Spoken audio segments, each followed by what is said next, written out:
Having leaves on deciduous trees and heavy, wet, sticky snow is a really uncommon occurrence, but it wasn't really out of sync with the pattern that was in play this whole year. It was a very wet growing season. That just carried through into a period moving towards winter, and that temperature gradient just took things towards freezing with all of that rainfall through. We just see so many events like this now. Trees fell on wires, people had no electricity for a week or a week and a half. You know, this is the second time, right, in 2 or 3 months that this has happened.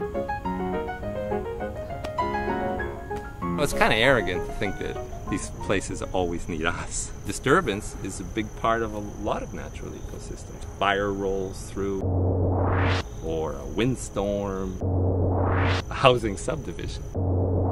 It's a catastrophic event, right, for a habitat. You know, that one needs a helping hand to recover. We do seem to go through just a series of catastrophic events. Snowstorms, even this past winter, there was one that was like that. You know, and it wasn't so much the volume of snow, right? It's just that it came at a time when it should have been like warmer. The snow carried so much water in it.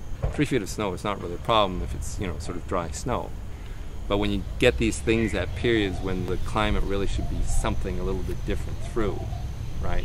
And yeah, you get sort of more and more catastrophic events like that. It's not just trusting in nature to kind of do the right thing through, right? But nature's trying to figure out how to cope. There's so many things in nature now that are coming from interventions, you know, that people made, whether it was the introduction of insects and diseases, that there are sort of no natural controls for. These things do happen. Catastrophic things happen to people, and then there's that rest period, and then things start growing again.